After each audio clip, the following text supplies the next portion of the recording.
Hi, so it's been about a week since Splatoon 3 came out. It's been exactly a week since I beat the story mode, and I've been having a lot of thoughts about story mode, specifically about the end of story mode and how I feel like a lot of people are failing to see the narrative significance of it and how it was actually a really, really cool writing choice. So I'm going to talk about that. Just in case you didn't catch on already, this is going to contain spoilers for the entire story mode and the secret kettle. So Mr. Grizz has always been fascinating to me. Since the release of Splatoon 2 5 years ago, Mr. Grizz has been the biggest mystery in its world. There are definitely other mysterious characters in the Splatoon world, but we either know their identity or motives, so they're not total complete mysteries. One of my favorites is the mysterious Number 9 gang that rules over the Piranha Pit. From Japanese translation, we know the 9 flag belongs to a Noctarian sympathizer gang, and it's run by an unknown 9-tentacled inkling. We don't know anything else about it, really. Then there's the Professor. Even if we don't know everything he did, or even his name really, we know the Professor created, at the very least, Judd and Tartar. Lil Judd is another one of my favorite mysteries, another one of my favorite characters, actually. We don't know Lil Judd's plans for backstabbing Judd, but we know his motive of jealousy over being their inferior clone. But until Splatoon 3 dropped, we knew absolutely nothing about Mr. Grizz as a character.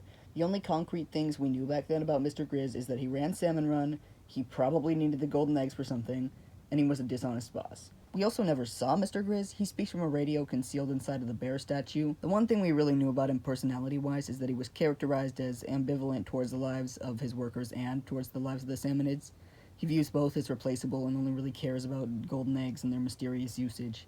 And there were a lot of theories as to who Mr. Grizz was before Splatoon 3 came out. Pretty much everyone in this series has been accused of being Mr. Grizz at least once by the fandom. The main people I saw accused of being Mr. Grizz when I was looking at Mr. Grizz theories for this were Captain Cuttlefish, Commander Tartar, just a mystery inkling, a real actual grizzly bear, the Professor, Judd and or Lil Judd, DJ Octavio, and a mysterious salmonid. And with the end of story mode in Splatoon 3, we found out that, surprise, Mr. Grizz, he was a bear the entire time.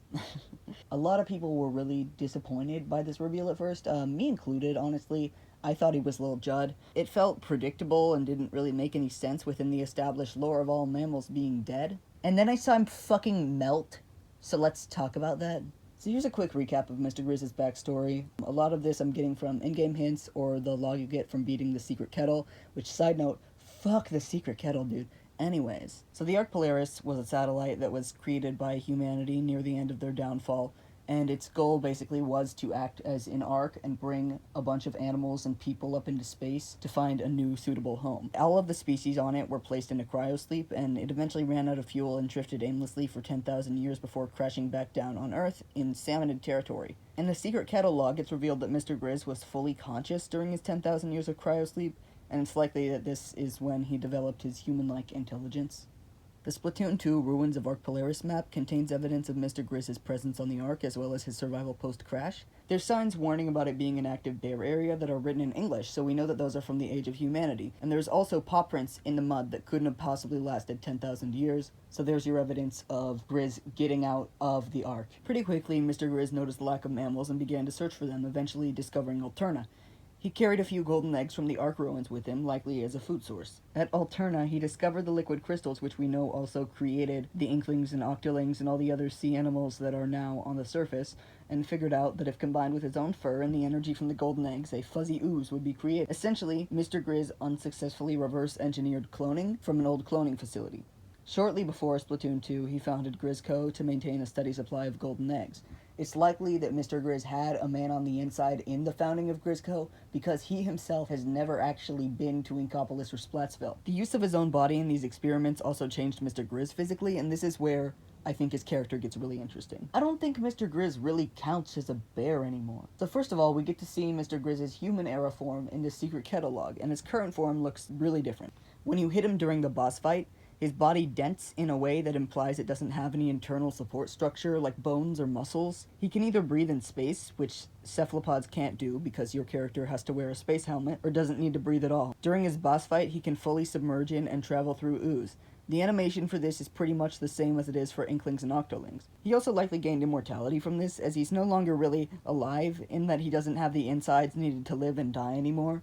He's just kind of a pile of ooze with thoughts. The reason Splatoon can say that the Judds are the only mammals left on Earth is because at this point, they are the only mammals left on Earth. Even though Mr. Grizz has the same mind as his original form did, everything else about him's changed.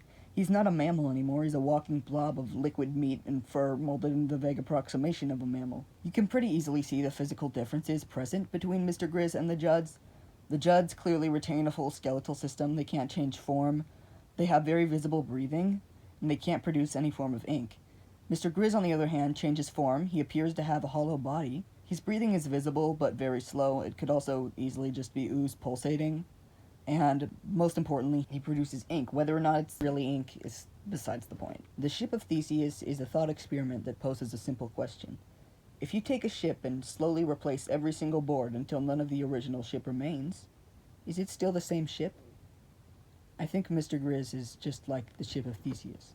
Which leads into why I like Mr. Grizz. Mr. Grizz embodies hopelessness. Instead of adapting to the new world and living a good life like Judd, Mr. Grizz locked himself away and became the thing he feared, slowly losing all of his mammalian aspects. Alterna-era Mr. Grizz has way more in common now with the Inklings and Octolings than he'll ever have in common again with the Judds. These things that he makes aren't even mammals, they're just aquatic creatures with a bit more hair than usual. Even the fuzzy ooze is just meat and fur. He never had the resources or knowledge to make anything more than that, and that's a part of the inherent tragedy of his character. But despite the hopelessness of his situation, Mr. Grizz also embodies hope. Unlike Tartar, who is fighting to create something new in honor of humanity, Mr. Grizz is fighting to bring back something that's been dead for thousands of years, just because he believes he can. Just because he thinks that his love is that strong. Tartar's fatal flaw was blind hatred. Mr. Grizz's fatal flaw is that he clung so hard to the past, he failed to see the beauty of the change surrounding him. Portraying Mr. Grizz as something that is almost, but not quite, a bear exemplifies the futility of his efforts to halt time. Because the truth is, you can't stop time. You can't stop death. You can always create new and beautiful things, but when you fight so hard for something that's already gone, you can only lose yourself too.